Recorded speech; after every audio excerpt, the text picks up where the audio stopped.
राधे राधे, हरे कृष्ण। आप सभी का दिन शुभ हो।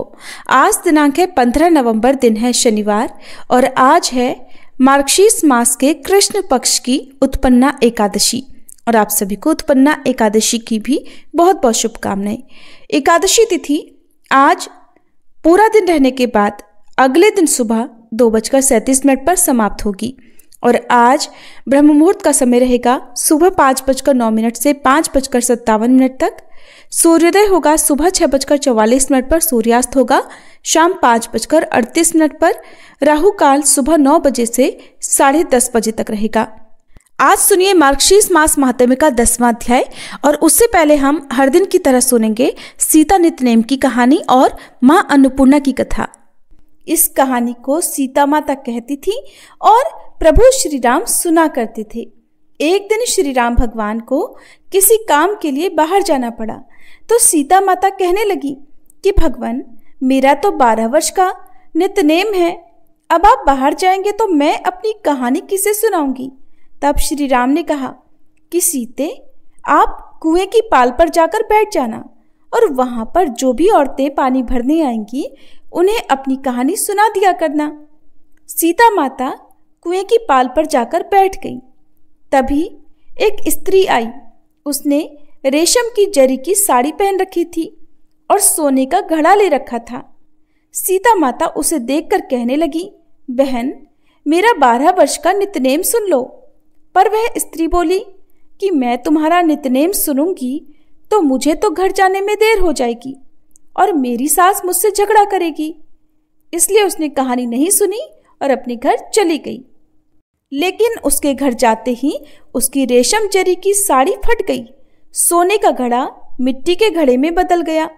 सासू ने देखा तो पूछा, अरे बहू, ये किसका दोष अपने सिर लेकर आ गई है।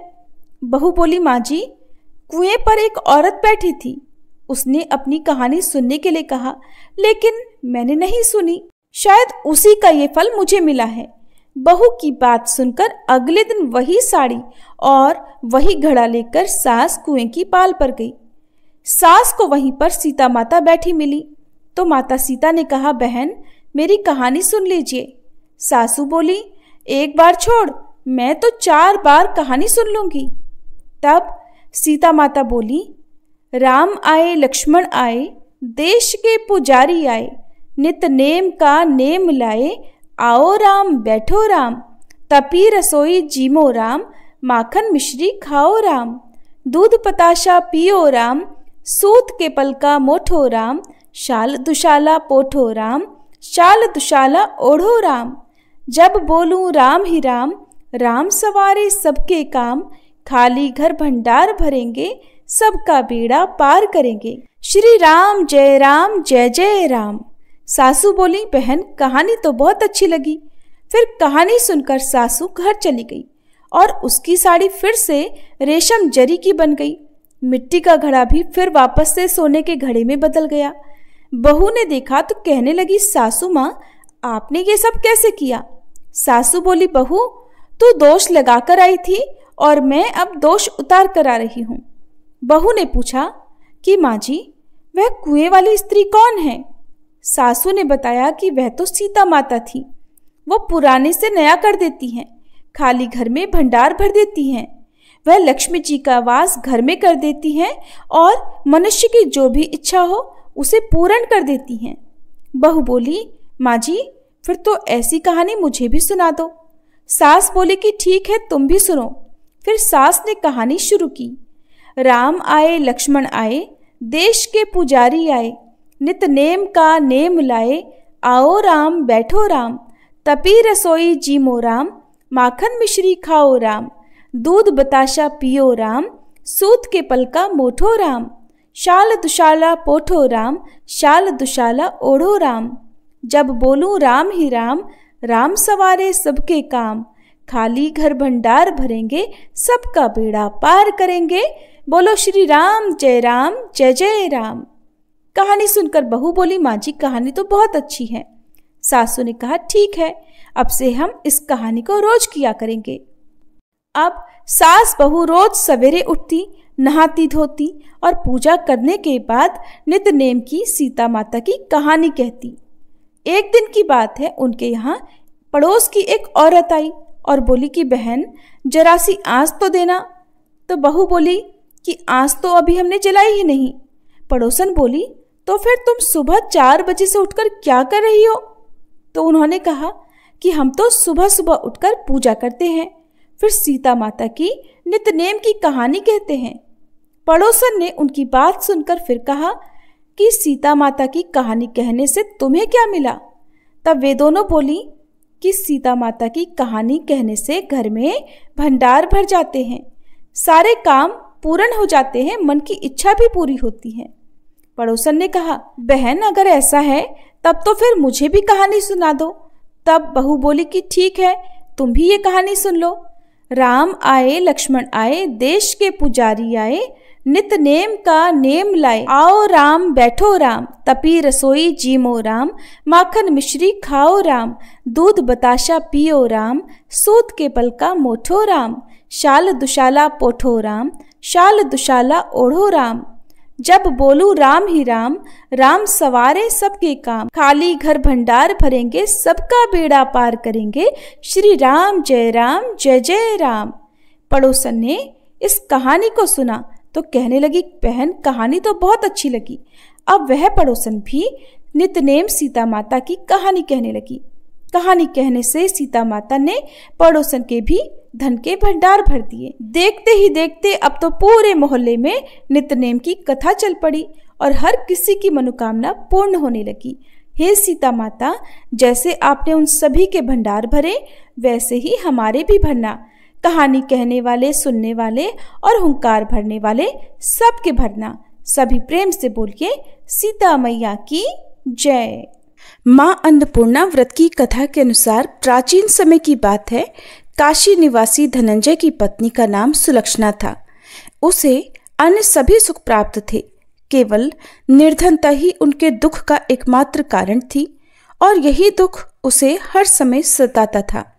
एक दिन सुलक्षणा अपने पति से बोली, स्वामी आप कुछ उद्यम करो तो काम चले, इस प्रकार कब तक काम चलेगा? सुलक्षणा की ये बात धनंजय के मन में बैठ गई और वह उसी दिन विश्वनाथ शंकर जी को प्रसन्न करने के लिए बैठ गया और कहने लगा, हे देवाधिदेव विश्वेश्वर, मुझे पूजा पाठ कुछ भी करना नहीं आता, मैं तो केवल आपके ही भरोसे बैठा हूँ। इतनी विनती करके वह 2-3 दिन तक लगातार भूखा प्यासा बैठा रहा। ये देखकर भगवान शंकर ने उसके कान में अन्नपूर्णा अन्नपूर्णा अन्नपूर्णा इस प्रकार 3 बार कहा। ये कौन क्या कह गया? बस इसी सोच में धनंजय पड़ गया कि मंदिर से आते ब्राह्मण को देखकर वह पूछने लगा, पंडित जी अन्नपूर्णा कौन है? तब ब्राह्मण ने कहा, अरे धनंजय, तू तो अन्न छोड़कर बैठा है, इसलिए तुझे हर समय अन्न की ही बात सूझती है। जा घर जाकर अन्न ग्रहण कर। धनंजय अपने घर गया, जाकर पत्नी से सारी बात कही। तब वह बोली, नाथ चिंता मत करो, स्वयं शंकर जी ने यह मंत्र दिया है और वे स्वयं ही खुलासा भी करेंगे। आप फिर से जाकर उनकी आराधना करो। पत्नी के कहे अनुसार धनंजय फिर पहले दिन की तरह ही जाकर पूजा में बैठ गया। रात्रि में भगवान शंकर जी ने आज्ञा दी, कहा तू पूर्व दिशा में चला जा। अब धनंजय अन्नपूर्णा का नाम जपता जाता और रास्ते में फल खाता, झरनों का पानी पीता जाता। इस प्रकार कितने ही दिनों तक लगातार वह चलता रहा। वहां उसे चांदी से चमकते वन की शोभा देखने मिली, सुंदर सरोवर देखने मिला। उसके किनारे कितनी ही अप्सराएं झुंड बनाई बैठी थी। एक अप्सरा कथा कहती थी और सब मां अन्नपूर्णा इस प्रकार बार बार कहती थी। ये अगहन मास की उजियारी रात्रि थी और आज से ही व्रत का आरंभ था।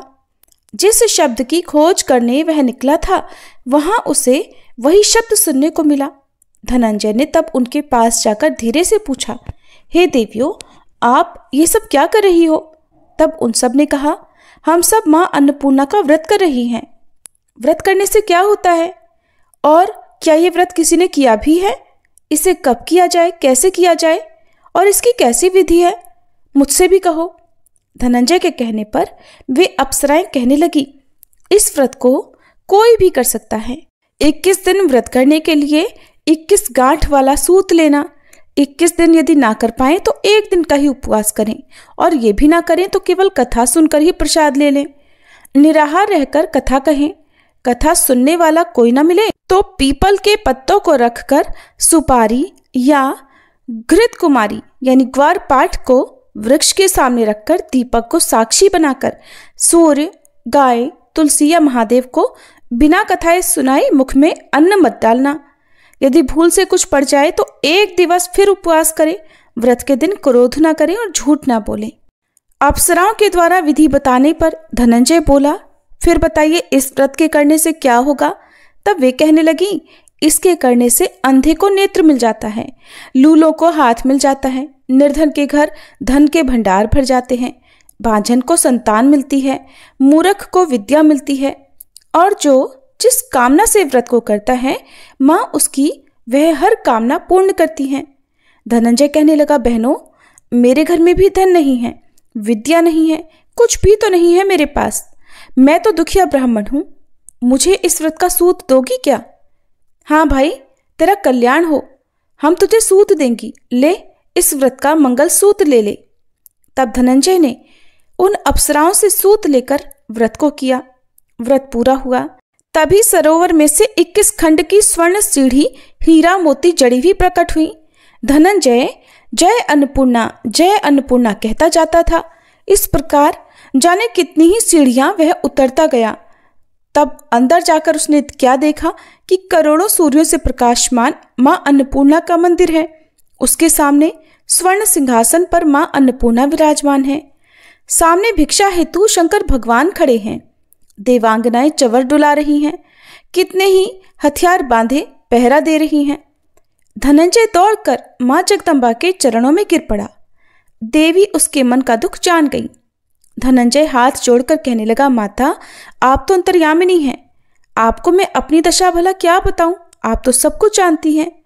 तब माता बोली, तुमने मेरा व्रत किया है, जा संसार तुम्हारा सत्कार करेगा। माता ने धनंजय की जिह्वा पर बीज मंत्र लिख दिया। अब तो उसके रोम रोम में विद्या प्रकट हो गई। इतने में क्या देखता है कि वह काशी विश्वनाथ के मंदिर में खड़ा है।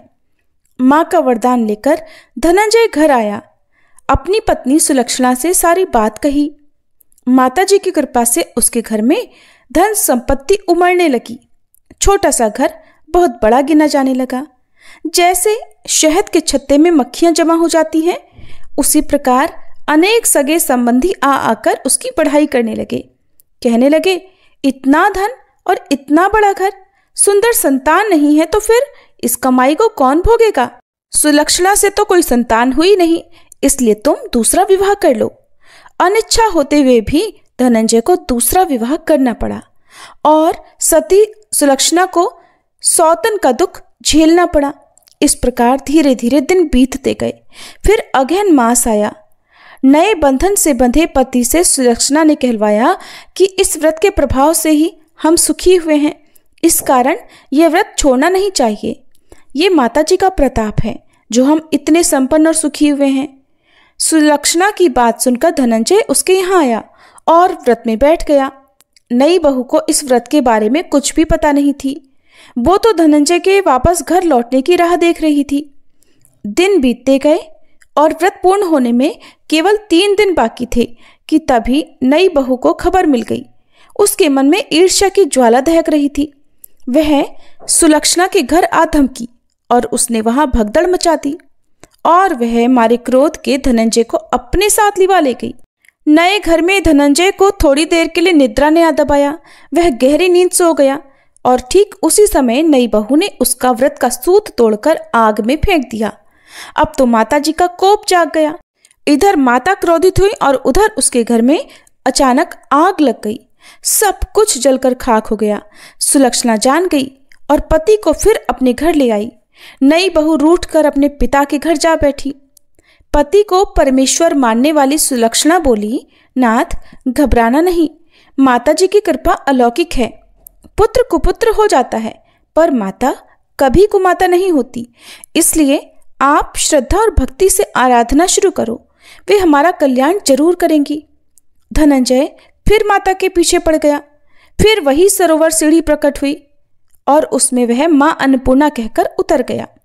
वहां जाकर माता के चरणों में करुण क्रंदन करने लगा, विलाप करने लगा। माता प्रसन्न होकर बोली, ये मेरी स्वर्ण की मूर्ति ले, उसकी पूजा करना, तो फिर सुखी हो जाएगा। जा, तुझे मेरा आशीर्वाद है। तेरी पत्नी सुलक्षणा ने श्रद्धा से मेरा व्रत किया है, उसे मैंने पुत्र का वरदान दिया है। धनंजय ने आंखें खोली तो खुद को काशी विश्वनाथ के मंदिर में खड़ा पाया। वहां से फिर उसी प्रकार वह घर को आया। इधर सुलक्षणा गर्भवती हुई और 9 महीने पूरे होते ही उसके यहाँ पुत्र का जन्म हुआ। गांव में आश्चर्य की लहर दौड़ पड़ी। अब तो गांव में जिसकी कोई भी कामना होती वही मनौती मांगने लगता और इस तरह सभी लोगों की मनोकामनाएं पूर्ण होने लगी। इस तरह उसी गांव के निसंतान सेठ के पुत्र होने पर उसने माता अन्नपूर्णा का मंदिर बनवा दिया। उसमें माता जी धूमधाम से पधारी, यज्ञ हुआ और धनंजय को मंदिर के आचार्य का पद दे दिया गया। जीविका के लिए मंदिर की दक्षिणा और रहने के लिए बड़ा सुंदर सा भवन भी दिया गया। धनंजय पत्नी और पुत्र सहित वहां सुख से रहने लगा। माता जी के चढ़ावे में भरपूर आमदनी होने लगी। उधर नई बहू के पिता के घर डाका पड़ गया, सब कुछ लुट गया और वे भीख मांगकर अपना पेट भरने लगे। सुलक्षणा ने जब यह सुना तो उन्हें बुलावा भेजा और उनके आने पर उन्हें अलग घर में रख लिया और उनके अन्न वस्त्र का प्रबंध भी कर दिया। धनंजय, सुलक्षणा और उसका पुत्र माता जी की कृपा से आनंद से रहने लगे। माता जी ने जैसे उनके भंडार भरे वैसे सबके भंडार भरे। सभी प्रेम से बोलिए, अन्नपूर्णा माता की जय। अब सुनिए आज का अध्याय। भगवान नारायण कहते हैं, हे महामुने, अब श्री कृष्ण का कुछ और महात्म्य भी सुनिए, जो विघ्न विनाशक, पापहारी, महान पुण्य प्रदान करने वाला और परम उत्तम है। एक दिन की बात है, सोने के सिंहासन पर बैठी हुई नंदपत्नी यशोदा जी अपने बालक श्री कृष्ण को गोद में लेकर दुलार रही थी। उसी समय एक श्रेष्ठ ब्राह्मण शिष्य समूह से घिरे हुए वहां आए। वे ब्रह्म तेज से प्रकाशित हो रहे थे और शुद्ध स्फटिक की माला पर परब्रह्म का जप कर रहे थे। दंड और छत्र धारण किए हुए श्वेत वस्त्र पहने वे महर्षि अपनी धवल दंत पंक्तियों के कारण बड़ी शोभा पा रहे थे। वेद और वेदांगों के पारंगत तो वे थे ही, ज्योतिर्विद्या के मूर्तिमान स्वरूप भी थे। उन्होंने अपने मस्तक पर तपाए हुए सोने के समान पिंगल जटाभार धारण कर रखा था। उनका मुख शरद पूर्णिमा के चंद्रदेव की कांति को भी लज्जित कर रहा था। गोरे गोरे अंग और कमल जैसे नेत्र वाले वे योगीराज भगवान शंकर जी के शिष्य थे और गदाधारी श्री विष्णु के प्रति विशुद्ध भक्ति रखते थे। वे श्रीमान महर्षि प्रसन्नता पूर्वक अपने शिष्यों को पढ़ाते भी थे। उनके एक हाथ में व्याख्या की मुद्रा सुस्पष्ट दिखाई देती थी। वे वेदों की अनेक प्रकार की व्याख्या बड़ी लीला पूर्वक किया करते थे। उन्हें देखकर ऐसा जान पड़ता था मानो चारों वेदों का तेज मूर्तिमान हो गया हो। उनके कंठ में साक्षात सरस्वती जी का वास था। वे शास्त्रीय सिद्धांत के एकमात्र विशेषज्ञ थे। उन्हें देखकर यशोदा जी तुरंत खड़ी हो गई। उन्होंने मस्तक झुकाकर मुनि के चरणों में प्रणाम किया और उन्हें बैठने के लिए सोने का सिंहासन देकर अतिथि के लिए पाद्य, अर्घ्य, गौ और मधुपर्क निवेदित किया। मुस्कुराती हुई नंदरानी ने अपने नन्हे से बालक से मुनि की वंदना करवाई।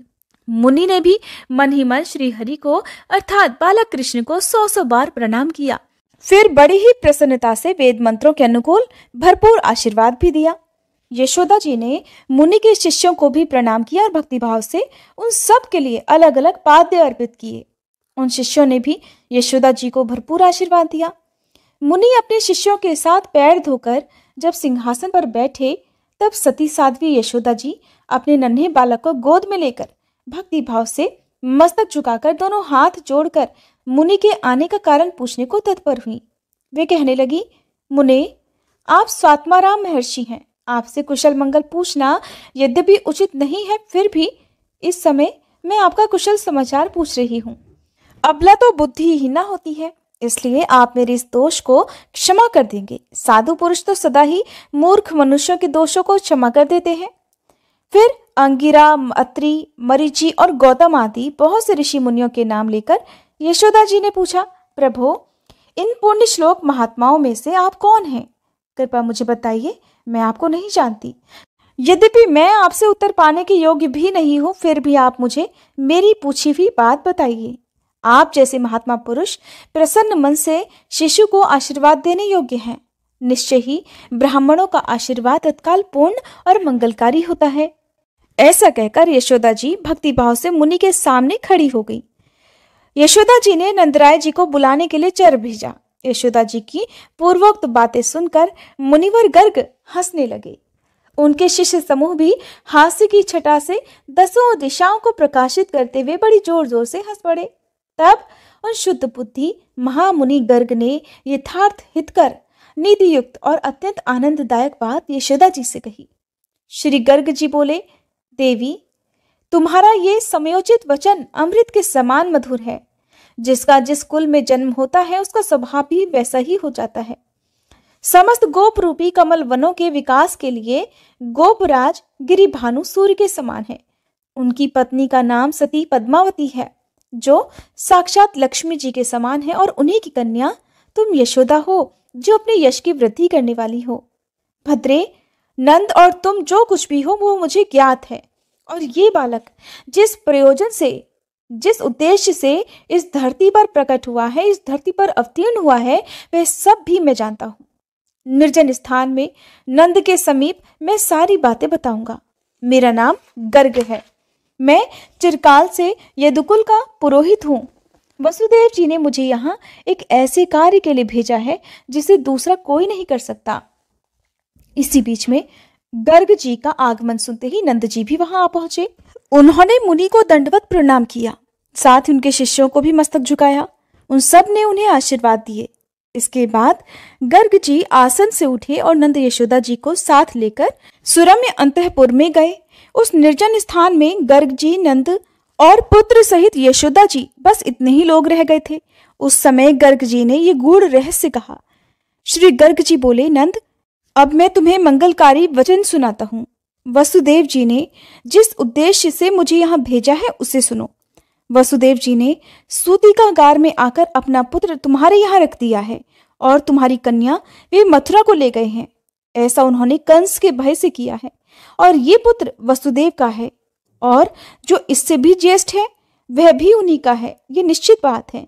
इस बालक का अन्नप्राशन और नामकरण संस्कार करने के लिए वसुदेव ने गुप्त रूप से मुझे यहाँ भेजा है। इसलिए तुम ब्रज में इन बालकों के संस्कार की तैयारी करो। तुम्हारा ये शिशु पूर्ण ब्रह्म स्वरूप है और माया से इस भूतल पर अवतरित होकर पृथ्वी का भार उतारने के लिए उद्यमशील है। ब्रह्मा जी ने इसकी आराधना की थी, अतः उनकी प्रार्थना से ये इस भूतल का भार हरण करेगा। इस शिशु के रूप में साक्षात राधिका वल्लभ गोलोकनाथ भगवान श्री कृष्ण पधारे हैं। बैकुंठ में जो कमलाकांत नारायण है तथा श्वेत द्वीप में जो जगत पालक विष्णु जी निवास करते हैं, वो भी इन्हीं में अंतर्भूत हैं। महर्षि कपिल और इनके अन्यान अंश ऋषि नर नारायण भी इनसे अलग नहीं हैं। ये सबके तेजों की राशि हैं। वह तेजो राशि ही मूर्तिमान होकर उनके यहाँ अवतरित हुई है। भगवान श्री कृष्ण वसुदेव को अपना रूप दिखाकर शिशु रूप हो गए थे और सूतिकागार से इस समय तुम्हारे घर में आ गए हैं। ये किसी योनि से प्रकट नहीं हुए हैं, अयोनिज रूप में ही भूतल पर प्रकट हुए हैं।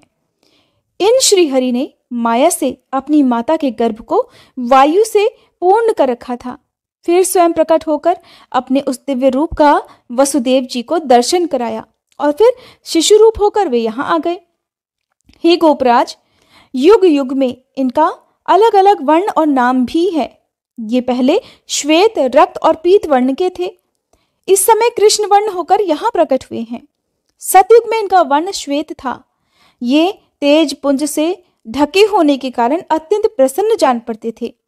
त्रेता युग में इनका रंग लाल हुआ और द्वापर युग में ये भगवान पीत वर्ण के हो गए। कलयुग के आरंभ में इनका रंग कृष्ण हो गया। ये श्रीमान तेज की राशि हैं, परिपूर्णतम ब्रह्म है, इसलिए कृष्ण कहे गए हैं। नंद, इस प्रकार मैंने तुम्हारे पुत्र की महिमा का अपनी बुद्धि और ज्ञान के अनुसार वर्णन किया है। इसे मैंने गुरुजी के मुख से सुना था। कृष्ण पीताम्बर, कंस ध्वंसी, विष्टरश्रवा, देवकी नंदन, श्रीश, यशोदा नंदन, हरि, सनातन, अच्युत, विष्णु, सर्वेश, सर्वगति, राधा बंधु, राधिकात्मा, राधिका जीवन, राधिका सहचारी, राधा मानस पूरक, राधा धन, राधिकांग, राधा प्राण, राधिकेश, राधिका रमण, राधिका चित्तचोर, प्रभु, परिपूर्णतम, ब्रह्म, गोविंद और गरुड़ध्वज। नंद, ये श्री कृष्ण के नाम जो तुमने मेरे मुख से सुने हैं, हृदय में धारण करो। हे सुभेक्षण, ये नाम जन्म तथा मृत्यु के कष्ट को हर लेने वाले हैं। तुम्हारे कनिष्ठ पुत्र के नामों का महत्व जैसा मैंने सुना था वैसा यहाँ बताया है। अब ज्येष्ठ पुत्र हलधर के नाम का संकेत भी सुनो। वे जब गर्भ में थे उस समय उस गर्भ का संकर्षण किया गया था, इसलिए इनका नाम संकर्षण हुआ। वेदों में ये कहा गया है कि इनका कभी अंत नहीं होता, इसीलिए ये अनंत भी कहे गए हैं। इनमें बल की अधिकता है, इसलिए इनको बलदेव कहते हैं।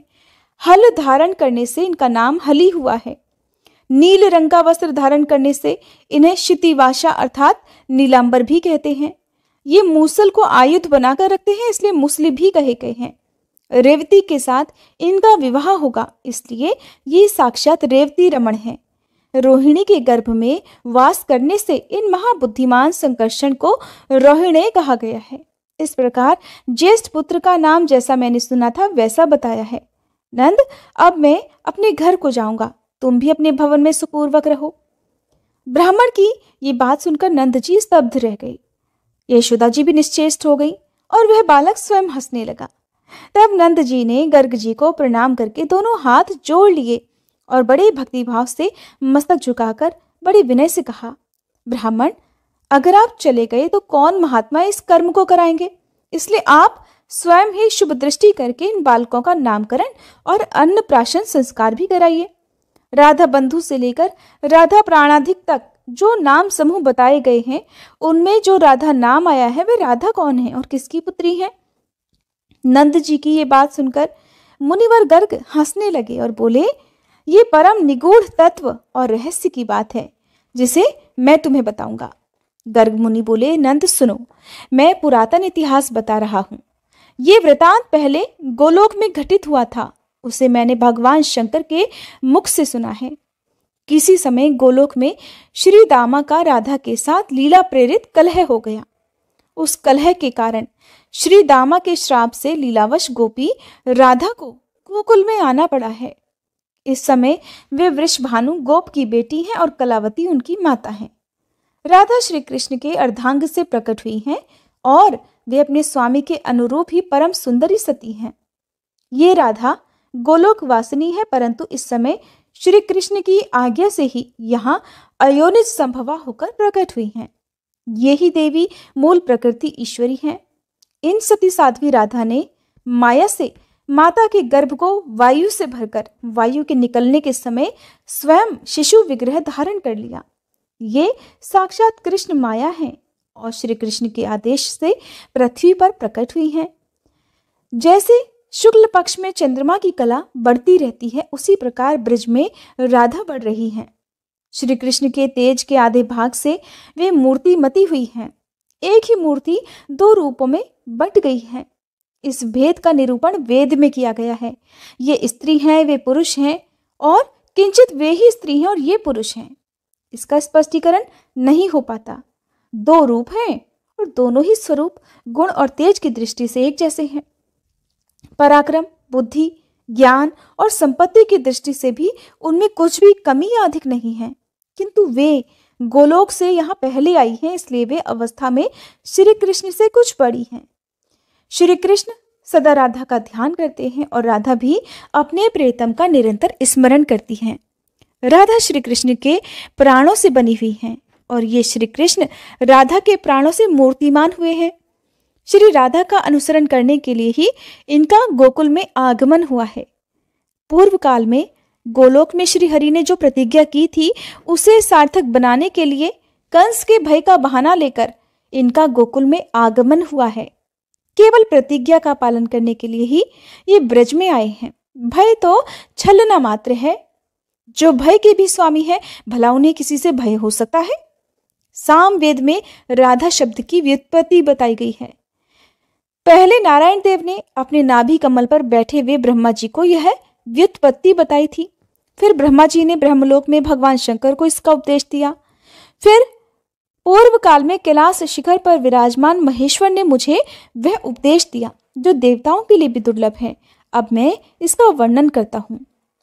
राधा शब्द की उत्पत्ति देवताओं, असुरों और मुनीन्द्र को भी अभीष्ट है और वह सबसे उत्कृष्ट और मोक्षदायिनी है। राधा का रेफ करोड़ों जन्मों के पाप और शुभाशुभ कर्म भोग से छुटकारा दिलाता है। आकार गर्भवास, मृत्यु तथा रोग को दूर करता है। धकार अर्थात ध आयु की हानि का और अकार भव बंधन का निवारण करता है। राधा नाम के श्रवण, स्मरण और कीर्तन से ये सारे दोषों का नाश हो जाता है, इसमें संदेह नहीं है। श्री राधा नाम के श्रवण, स्मरण और कीर्तन का सुयोग मिलने से मोहजाल, पाप, रोग, शोक, मृत्यु और यमराज तक कांप उठते हैं, इसमें भी संदेह नहीं है। श्री राधा माधव के नाम की यत्किंचित व्याख्या जो गुरुमुख से सुनी थी वो मैंने बिल्कुल यहाँ बताई है। इन नामों की संपूर्ण रूप से व्याख्या करने में तो मैं असमर्थ हूँ। नंद जी, यहाँ पास ही वृंदावन में श्री राधा और माधव का विवाह होगा। साक्षात जगत सृष्टा ब्रह्मा जी पुरोहित होकर अग्निदेव को साक्षी बनाकर प्रसन्नता पूर्वक यह वैवाहिक कार्य संपन्न करेंगे। श्री कृष्ण के द्वारा जो बाल लीलाएं होने वाली हैं उसमें मुख्यतः ये है: कुबेर पुत्र का उद्धार, गोपियों के घर से माखन चुराकर उसका भक्षण अर्थात माखन चुराकर खाना, ताल वन में ताल फल का भोजन और धेनुकासुर का वध, बकासुर, केशी और प्रलंबासुर का खेल ही खेल में नाश, द्विज पत्नियों का उद्धार, उनके द्वारा दिए हुए मिष्ठान और पान का भोजन, इंद्रयाग की परंपरा का भंजन, इंद्र के कोप से गोकुल की रक्षा, गोपियों के वस्त्रों का अपहरण, उनके व्रत का संपादन, फिर से उन्हें वस्त्र अर्पित और मनोवांछित वरदान देने का कार्य करके ये श्याम सुंदर अपनी लीलाओं से उनके चित्त को चुरा लेंगे और सर्वथा उन्हें अपने अधीन भी कर लेंगे। फिर इनके द्वारा अत्यंत रमणीय रासोत्सव का आयोजन होगा जो सबको आनंद देने वाला होगा। शरद और वसंत ऋतु में रात के समय पूर्ण चंद्रमा का उदय होने पर रास मंडल में गोपियों को नूतन प्रेम मिलन का सुख प्रदान करके ये श्याम सुंदर उनकी मनोकामनाएं पूर्ण करेंगे। फिर कौतूहलवश उनके साथ जल विहार भी करेंगे। फिर श्री दामा के श्राप के कारण इनका गोपियों और श्री राधा के साथ 100 वर्षों के लिए वियोग भी हो जाएगा। उस समय ये मथुरा चले जाएंगे और इनका वहां जाना गोपियों के लिए बड़ा शोक कारक होगा। उस समय पुनः ये उनके पास आकर उन्हें समझा बुझाकर धैर्य बंधाएंगे और आध्यात्मिक ज्ञान प्रदान करेंगे। उस प्रबोधन और आध्यात्मिक ज्ञान के द्वारा ये रथ तथा सारथी अक्रूर की रक्षा करेंगे। फिर रथ पर सवार होकर पिता, भाई और ब्रजवासियों के साथ यमुना जी को लांघकर ब्रज से मथुरा को पधारेंगे। मार्ग में यमुना जी के जल के भीतर अक्रूर जी को अपने स्वरूप का दर्शन कराकर उन्हें ज्ञान देंगे। फिर सायंकाल मथुरा में पहुंचकर कौतूहलवश नगर में घूम घूम कर सबको दर्शन देंगे। माली, दर्जी और कुब्जा को भव बंधन से मुक्त करेंगे। शंकर जी के धनुष को तोड़कर यज्ञ भूमि का दर्शन करेंगे। फिर कुवलिया पीड़ हाथी और मल्लों का वध करने के बाद अपने सामने राजा कंस को देखेंगे। फिर उसका विध्वंस करके माता पिता को बंधन से मुक्त कराएंगे। फिर तुम सब गोपों को समझा बुझाकर वापस लौटाएंगे। कंस के राज्य पर उग्रसेन का अभिषेक करेंगे। कंस के बंधु बांधवों को ज्ञानोपदेश देकर उनका शोक दूर करेंगे। इसके बाद अपने भाई का और अपना उपनयन संस्कार कराकर गुरु के मुख से विद्या ग्रहण करेंगे। गुरु जी को उनका मरा हुआ पुत्र लाकर देंगे और फिर घर लौट जाएंगे। इसी के बाद राजा जरासंध के सैनिकों को चकमा देकर दुरात्मा काल यवन का वध, द्वारिकापुरी का निर्माण, मुचुकंद का उद्धार और यादवों सहित द्वारिकापुरी को प्रस्थान करेंगे। वहां कौतूहलवश स्त्री समूहों के साथ विवाह करके उनके साथ क्रीड़ा विहार करेंगे। उनका तथा उनके पुत्र पौत्र आदि का सौभाग्य वर्धन करेंगे। मणि संबंधी मिथ्या कलंक का मार्जन, पांडवों की सहायता, भूभार हरण, धर्मपुत्र राजा युधिष्ठिर के राजसूय यज्ञ का लीलापूर्वक संपादन, पारिजात वृक्ष का अपहरण, देवराज इंद्र के गर्व का गंजन, सत्यभामा के व्रत की पूर्ति, बाणासुर की भुजाओं का खंडन, शिव जी के सैनिकों का मर्दन, महादेव जी को जरंभणास्त्र से बांधना, बाणपुत्री उषा का अपहरण, अनिरुद्ध को बाणासुर के बंधन से मुक्ति दिलाना, वाराणसीपुरी का दहन, ब्राह्मण की दरिद्रता का दूरीकरण, एक ब्राह्मण के मरे हुए पुत्रों को लाकर उसे देना, दुष्टों का दमन आदि करना तथा तीर्थ यात्रा के प्रसंग से तुम ब्रजवासियों के साथ पुनः मिलना इत्यादि कार्य करके ये श्री कृष्ण श्री राधा के साथ फिर ब्रज में आएंगे। तदंतर अपने नारायण अंश को द्वारकापुरी में भेजकर ये जगदीश्वर गोलोकनाथ यहाँ राधा के साथ समस्त आवश्यक कार्य पूर्ण करेंगे और ब्रजवासियों तथा राधा को साथ लेकर शीघ्र ही गोलोक धाम में पधारेंगे। नारायण देव तुम्हें साथ लेकर बैकुंठ पधारेंगे। नर नारायण नामक जो दोनों ऋषि हैं वे धर्म के घर को चले जाएंगे। फिर वहां श्वेत द्वीप निवासी विष्णु जी क्षीर सागर को पधारेंगे। हे नंद, इस प्रकार भविष्य में होने वाली लीलाओं का मैंने वर्णन कर दिया। ये वेद का निश्चित मत है। अब इस समय जिस उद्देश्य से मेरा यहाँ आना हुआ है उसे बताता हूँ, सुनो। माघ शुक्ल चतुर्दशी की शुभ बेला में इन बालकों का संस्कार करो। उस दिन गुरुवार है, रेवती नक्षत्र है, चंद्र और तारा शुद्ध हैं, मीन के चंद्रमा है, उस पर लग्नेश की पूर्ण दृष्टि है, उत्तम वणिज नामक करण है और मनोहर शुभ योग भी है। वो दिन परम दुर्लभ है, उसमें सभी उत्कृष्ट और उपयोगी योगों का उदय हुआ है।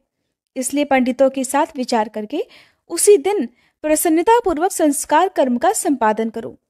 ऐसा कहकर गर्ग मुनि बाहर आकर बैठ गए। नंद और यशोदा जी को बड़ा हर्ष हुआ और वे संस्कार कर्म के लिए तैयारियां करने लगे। इसी समय गर्ग जी को देखने के लिए गोप गोपियां और बालक बालिकाएं नंद भवन में आ गईं। उन्होंने देखा मुनि श्रेष्ठ गर्ग मध्याह्न काल के सूर्य की तरह प्रकाशित हो रहे हैं। शिष्य समूहों से घिरे हुए ब्रह्म तेज से उद्भासित हो रहे हैं और प्रश्न पूछने वाले किसी सिद्ध पुरुष को वे बड़ी प्रसन्नता से गहन रहस्य समझा रहे हैं। नंद भवन की एक एक सामग्री को मुस्कुराकर देख रहे हैं और योग मुद्रा धारण किए हुए स्वर्ण सिंहासन पर बैठे हैं। ज्ञानमयी दृष्टि से भूत वर्तमान और भविष्य को भी देख रहे हैं। वे मंत्र के प्रभाव से अपने हृदय में परमात्मा के जिस सिद्ध स्वरूप को देखते हैं उसी को मुस्कुराते हुए शिशु के रूप में बाहर यशोदा जी की गोद में भी देख रहे हैं।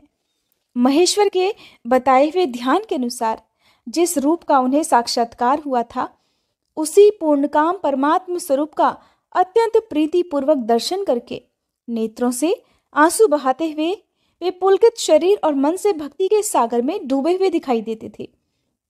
योगचर्या के अनुसार मन ही मन भगवान की पूजा और प्रणाम किया करते थे। गोप गोपियों ने मस्तक झुकाकर उन्हें प्रणाम किया और गर्ग जी ने भी उन सबको आशीर्वाद दिया। फिर मुनि अपने आसन पर विराजमान हुए और वे आए हुए स्त्री पुरुष भी अपने अपने घर को चले गए। नंद जी ने बड़े ही प्रसन्न होकर निकटवर्ती और दूरवर्ती सभी बंधुजनों के पास शीघ्र ही मंगल पत्रिका भिजवा दी।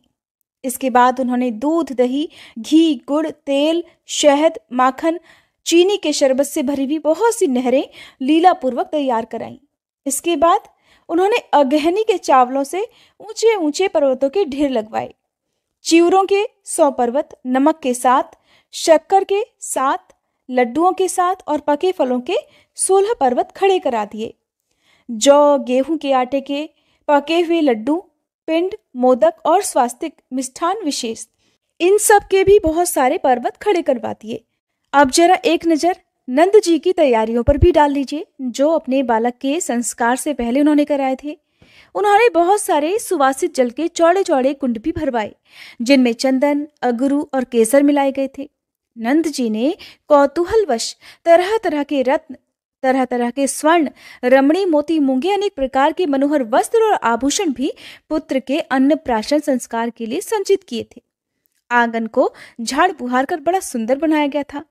उसमें चंदन मिश्रित जल का छिड़काव किया गया। केले के खंभे, आम के नए पल्लवों की बंधनवारों और महीन वस्त्रों से उस आंगन को कौतुकपूर्वक सब ओर से घेर दिया। यथास्थान मंगल कलश स्थापित किए गए। उन्हें फलों और पल्लवों से सजाया गया। सुंदर पुष्पहारों और मनोहर वस्त्रों की राशियों से नंद भवन के आंगन को सजाया गया था। ठीक उसी समय संदेशवाहक ने बड़ी प्रसन्नता से आकर नंद जी से कहा, प्रभु, आपके भाई बंधु गोपराज और गोपगण पधारे हैं। उनमें से तो कुछ लोग घोड़ों पर चढ़कर आए हैं, कुछ हाथियों पर सवार हैं और न जाने कितने ही रथों पर सवार होकर शीघ्रता पूर्वक पधार रहे हैं।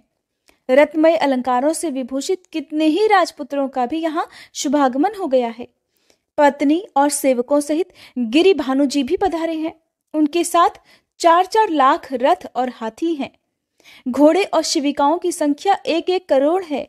ऋषिन्द्र, मुनीन्द्र, विद्वान, ब्राह्मण, बंदीजन और भिक्षुकों के समूह भी निकट आ गए हैं।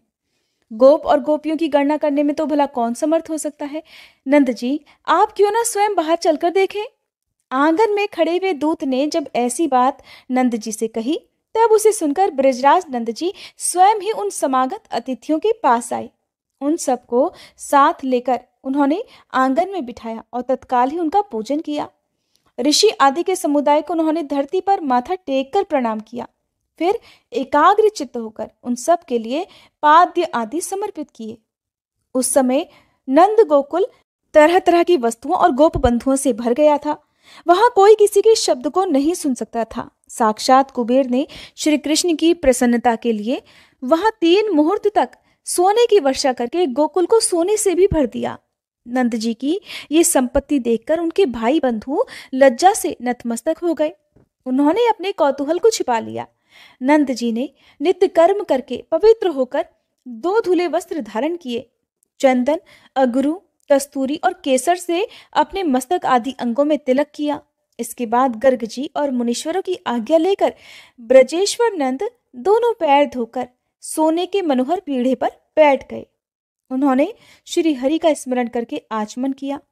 फिर ब्राह्मणों से स्वस्ति वाचन कराकर वेदोक्त कर्म का संपादन करने के बाद बालक को भोजन कराया। आनंद मगन हुए नंद जी ने मुनिवर गर्ग के कहे अनुसार शुभ बेला में बालक का मंगलमय नाम रखा कृष्ण। इस प्रकार जगदीश्वर को घी मिला हुआ भोजन कराकर उनका नामकरण करने के बाद नंद राय जी ने बाजे बजवाए और मंगलगान करवाए। फिर उन्होंने ब्राह्मणों को बड़ी ही प्रसन्नता से नाना प्रकार के स्वर्ण, तरह तरह के धन, भक्ष्य पदार्थ और वस्त्र दिए।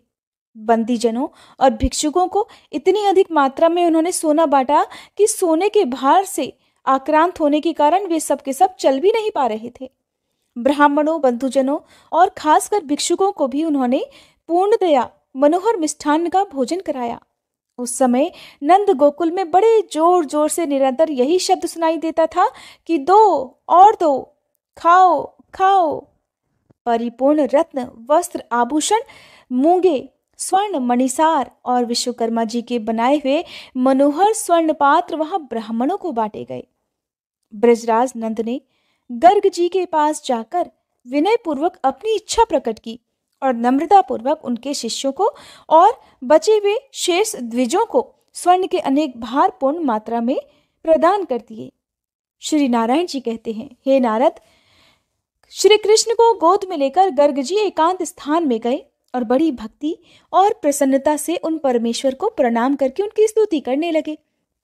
उस समय उनके नेत्रों से आंसू बह रहे थे, शरीर में रोमांच हो आया था, मस्तक भक्ति भाव से झुक गया था और श्री कृष्ण चरणार विंदों में दोनों हाथ जोड़कर वे इस प्रकार बोल रहे थे, हे श्री कृष्ण, हे जगन्नाथ, हे भक्त भय भंजन, आप मुझ पर प्रसन्न होइए।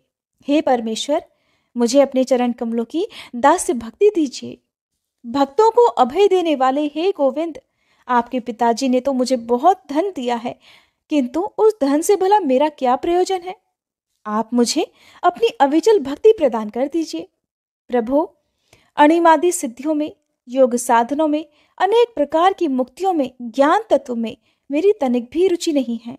इंद्रपद, मनुपद या फिर चिरकाल तक स्वर्गलोक रूपी फल के लिए भी मेरे मन में कोई इच्छा नहीं है। मैं तो बस आपके चरणों की सेवा छोड़कर और कुछ नहीं चाहता। सालों की सारिष्टि, सारूप्य, सामीप्य और एकत्व, ये 5 प्रकार की मुक्तियां सभी को अभीष्ट होती हैं। सभी इन 5 प्रकार की मुक्तियां चाहते हैं, परंतु हे परमात्मन, मैं आपके चरणों की सेवा छोड़कर इनमें से किसी को भी ग्रहण नहीं करना चाहता। मैं गोलोक में या फिर पाताल में निवास करूं, ऐसा भी मेरा मनोरथ नहीं है, परंतु मुझे आपके चरणारविंदों का निरंतर चिंतन होता रहे, बस मेरी यही इच्छा है। कितने ही जन्मों के पुण्य के फल का उदय हुआ, जिससे भगवान शंकर के मुख से मुझे आपके मंत्र का उपदेश प्राप्त हुआ। उस मंत्र को पाकर मैं तो सर्वज्ञ और समदर्शी हो गया हूँ प्रभु। सर्वत्र मेरी अबाध गति है। हे कृपा सिंधु, हे दीन बंधु, मुझ पर कृपा कीजिए। मुझे अभय देकर अपने चरण कमलों में रख लीजिए, फिर भला मृत्यु मेरा क्या कर सकेगी। आपके चरणारविंदों की सेवा से ही भगवान शंकर सबके ईश्वर, मृत्युंजय, जगत का अंत करने वाले और योगियों के गुरु हुए हैं। हे ब्राह्मण, जिनके एक दिन में 14 इंद्रों का पतन होता है, वे जगत विधाता ब्रह्मा जी आपके चरण कमलों की सेवा से ही उस पद पर प्रतिष्ठित हुए हैं। आपके चरणों की सेवा करके ही धर्मदेव समस्त कर्मों के साक्षी हुए हैं। सो दुर्जय काल को जीतकर सबके पालक और फलदाता हुए हैं। जो संपूर्ण संपदाओं की सृष्टि करने वाली तथा देवियों में परात्परा है, वे लक्ष्मी देवी अपने केश कलापों से आपके चरणों का मार्जन करती हैं। जो सबकी बीज रूपा है, वे शक्ति रूपिणी प्रकृति आपके चरण कमलों का चिंतन करते करते उन्हीं में लीन हो जाती है।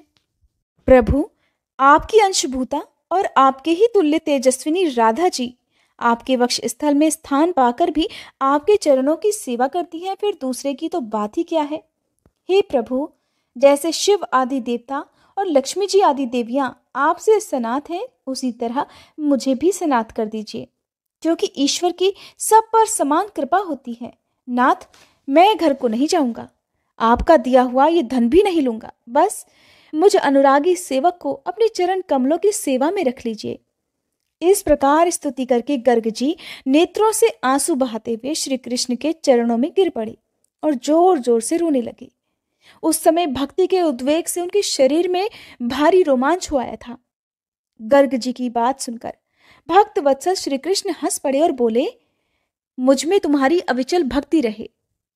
जो मनुष्य गर्ग जी द्वारा किए गए इस स्तोत्र का तीनों संध्याओं के समय पाठ करता है, वह श्री हरि की सुदृढ़ भक्ति, दास्य भाव और उनकी स्मृति का सौभाग्य तो अवश्य ही प्राप्त कर लेता है। इतना ही नहीं, वह श्री कृष्ण भक्तों की सेवा में तत्पर होकर जन्म, मृत्यु, जरा, रोग, शोक और मोह आदि के संकट से भी पार हो जाता है। श्री कृष्ण के साथ रहकर सदा आनंद भोगता है और श्री हरि से फिर कभी उसका वियोग नहीं होता। भगवान नारायण कहते हैं, नारद, श्री हरि की इस प्रकार स्तुति करके गर्ग मुनि ने उन्हें नंद जी को दे दिया और प्रशंसा पूर्वक कहा, गोपराज, अब मैं घर को जाता हूं, आज्ञा दो। अहो, कैसी विचित्र बात है कि संसार मोहजाल से जकड़ा हुआ है। जैसे समुद्र में फेन उठता और मिटता रहता है, ठीक उसी प्रकार इस भवसागर में मनुष्यों को संयोग और वियोग का अनुभव होता रहता है। गर्ग जी की ये बात सुनकर नंद जी उदास हो गए, क्योंकि साधु पुरुषों के लिए सत्पुरुषों का वियोग मरण से भी अधिक कष्टदायक होता है। संपूर्ण शिष्यों से घिरे हुए मुनिवर गर्ग जब जाने को तैयार हुए, तब रोते हुए नंद आदि सभी गोप गोपियों ने अत्यंत प्रीतिपूर्वक, अत्यंत विनीत भाव से उन्हें प्रणाम किया। उन सबको आशीर्वाद देकर मुनि श्रेष्ठ गर्ग जी सानंद मथुरा को पधार गए। ऋषि मुनि और प्रिय बंधु वर्ग सभी धन से संपन्न होकर अपने अपने घर को चले गए। फिर सभी बंदी जन भी पूर्ण मनोरथ होकर अपने अपने घर को लौट गए। उन सबको मीठे पदार्थ, वस्त्र, उत्तम श्रेणी के अश्व और सोने के आभूषण प्राप्त हुए थे। गले तक भरपेट भोजन करके तृप्त हुए भिक्षुगण बड़ी प्रसन्नता के साथ अपने घर को लौट गए। वे स्वर्ण और वस्त्रों के भारी भार से थककर चलने में भी असमर्थ हो गए थे। कोई धीरे धीरे चलते, कोई विश्राम करने के लिए धरती पर ही सो जाते और कुछ लोग तो मार्ग में उठते बैठते जाया करते। कोई वहां सानंद हंसते हुए टिक जाते थे। कपर्दकों और अन्य वस्तुओं के जो बहुत से शेष भाग बच गए थे, उन्हें कुछ लोग ले लेते थे। कुछ लोग खड़े होकर दूसरों को वे वस्तुएं दिखाते थे। कुछ लोग नृत्य करते थे और कितने ही लोग वहां गीत गाते थे। कोई नाना प्रकार की प्राचीन गाथाएं कहते थे। राजा मरुत, श्वेत, सगर, मानधाता, उत्तानपाद, नहुष और नल आदि की जो कथाएं हैं, उन्हें सुनाते थे। श्री राम के अश्वमेध यज्ञ की और राजा रंतिदेव के दान कर्म की भी गाथाएं गाते थे। कोई ठहर ठहर कर, कोई सो सोकर यात्रा करते थे। इस प्रकार सभी लोग प्रसन्नता पूर्वक अपने अपने घरों को चले गए। हर्ष से भरे हुए नंद जी और यशोदा जी दोनों दंपत्ति अपने बालक कृष्ण को गोद में लेकर कुबेर भवन के समान रमणीय अपने भव्य भवन में रहने लगे। इस प्रकार अब वे दोनों बालक शुक्ल पक्ष के चंद्रमा की तरह घर में बढ़ने लगे। अब वे गौओं की पूंछ और दीवार पकड़कर खड़े होने लगे। थोड़ा थोड़ा उन्होंने चलना सीख लिया था। हर दिन आधा शब्द या चौथाई शब्द बोल पाते थे। मुने आंगन में चलते हुए वे दोनों भाई अब माता पिता की खुशियां बढ़ाने लगे। कोई भी नन्हा बालक जब पहली बार तुतला कर कोई शब्द बोलता है, शब्द बोलना सीखता है, या फिर पहली बार अपने नन्हे नन्हे कदम बढ़ाना सीखता है, खड़ा होना चलना सीखता है, तो उसके माता पिता को जो खुशी होती होगी, वही खुशी, वही अपार प्रसन्नता नंद जी और यशोदा जी को भी हो रही थी। अब नन्हे श्री कृष्ण 2-1 पग चलने में समर्थ हो गए। डगमगाते हुए वो धीरे धीरे चलने की कोशिश करते। घर में और आंगन में अब वे घुटनों के बल चलने फिरने लगे। संकर्षण की अवस्था बालक श्री कृष्ण से 1 साल अधिक थी। वे दोनों भाई अपने माता पिता का आनंद वर्धन करते हुए अर्थात उनकी खुशियां बढ़ाते हुए दिनों दिन बड़े होने लगे। माया से शिशु रूपधारी वे दोनों बालक गोकुल में विचरते हुए अच्छी तरह चलने में भी समर्थ हो गए। अब वे साफ साफ शब्द भी बोल लेते थे। मुने गर्ग जी मथुरा में वसुदेव जी के घर गए। उन्होंने पुरोहित जी को प्रणाम किया और अपने दोनों पुत्रों का कुशल समाचार पूछा। गर्ग जी ने उनका कुशल मंगल सुनाया और नामकरण संस्कार के उस भारी और महान उत्सव की भी चर्चा की। वह सब सुनने मात्र से वसुदेव जी आनंद के आंसुओं में डूब गए। देवकी जी भी बड़े प्रेम से बार बार अपने बच्चों का समाचार पूछने लगती। वे आनंद के आंसू बहाती हुई बार बार कभी जोर से तो कभी धीरे धीरे रोने लगती। गर्ग जी उन दोनों दंपत्ति को आशीर्वाद देकर सानंद अपने घर को चले गए। इधर देवकी जी और वसुदेव जी भी अपने घर में निवास करने लगे। नारद, जिस कल्प में ये कथा घटित हुई थी, उस समय तुम 50 कामिनियों के पति गंधर्वराज उपबर्हण के नाम से प्रसिद्ध थे। वे सब सुंदरियां तुम्हें प्राणों से बढ़कर प्रेम मानती थी और तुम श्रृंगार में निपुण नवयुवक थे। तदंतर ब्रह्मा